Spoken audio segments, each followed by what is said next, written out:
Welcome back. All right, it's time for Wine Wednesday. Now, red wine often gets the spotlight in the Willamette Valley, but an event happening this weekend is celebrating a type of white wine. That's right. We're going to set Pinot Noir aside for a moment because this Saturday, Sauvage is back at Durant Vineyards in Dayton for its second year. The event highlighting Oregon's growing reputation as a producer of high-quality Sauvignon Blanc. Joining us on the couch with a preview and to talk about all things Sauv Blanc is Paul Durant, CEO and owner of Durant at Red Ridge Farms. Good morning.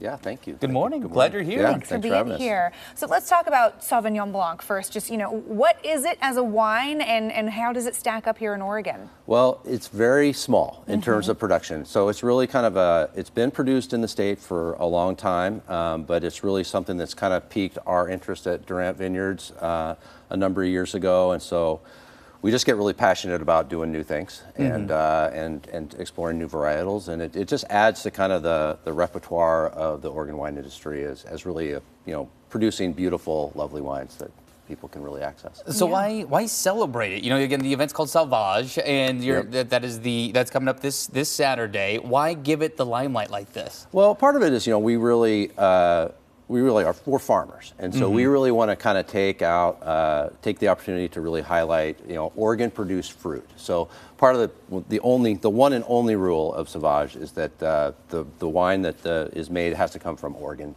grapes, and so it's really about kind of supporting Oregon farmers and kind of the farmers are kind of at the forefront of this. They're taking some risk and figuring out how to grow it, where to grow it, and all the good things that need to happen in order to make a really beautiful wine. Well, it's interesting. I think Sauvignon Blanc fans will oftentimes think of like New Zealand, right? They have really carved out the Sauv Blanc market. But what do you think about Sauvignon Blanc grapes in Oregon? Do we have a characteristic style yet? Yeah, it's really interesting. When we really got into this because of Patricia Green Cellars, long time, worked with them for a long time, and they asked, hey, would you explore Sauvignon Blanc? And my father and I both said, no. We don't really like Sauvignon Blanc because of the New Zealand style. And so, but we did have a bottle, shortly after that exchange, and we tasted some of Patty Green's wines, and we're like, this is really good, it's super unique. And so it's Oregon. It's fruit forward. It's got great acid. It doesn't have that kind of astringency that maybe people associate with some other Sauvignon Blancs produced around the world. Sometimes from New Zealand, there's even that like minerality, salinity, that I sometimes really like in a white wine. But if you don't like that, give Oregon Sauvignon Blanc a try. It's totally different. Totally different. So it's got that really great fruit forward notes, and really the opportunity for the event is to really showcase the different styles of Sauvignon Blanc too. So they're produced in Oregon. So we have some big players, King Estate has been producing for a long time, and then you have little tiny players like ourselves and Beckham Family Estate, and just kind of people that are out there really just at the forefront of creating kind of space for a new varietal in Oregon. Well, and with this event coming up on Saturday, is it a good snapshot of what the future of Sauvignon Blanc looks like in the state of Oregon? Because it is, you do think Pinot Noir first. Chardonnay is up and coming, been big time in Oregon. But where does Sauv Blanc, where does it fit in that kind of grand picture? And is this event Saturday a good snapshot of what the future of Sauv Blanc is going to look like? I would think so. I mean, I think it's one of the categories that's doing really well. People are really interested in it.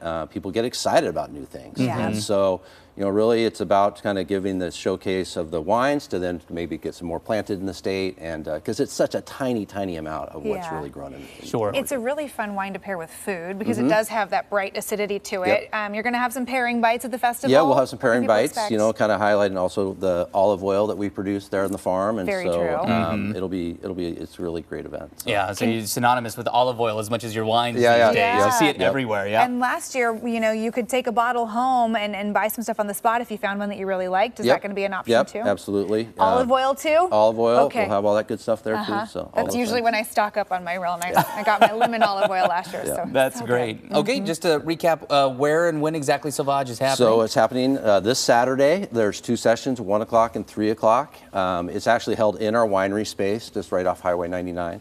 And tickets can be picked up at durantoregon.com and hit the events tab, and it'll take you right where you need to go. So don't go all the way up the hill to the tasting room. Exactly. Go to the Red Barn. And I only say that because that's what I did last year. So. Speaking from experience? Yes. Find the winery, and you'll find the Sauvignon Blanc, and you'll find a great time. Paul, thank you so much for joining us. Thank you. I really appreciate it. Great to have you here. And again, if you want to check out Sauvage, an exploration of Sauvignon Blanc, it's happening this Saturday. You got 2 tasting sessions to pick from. Tickets are $75. Go to durantoregon.com to learn more.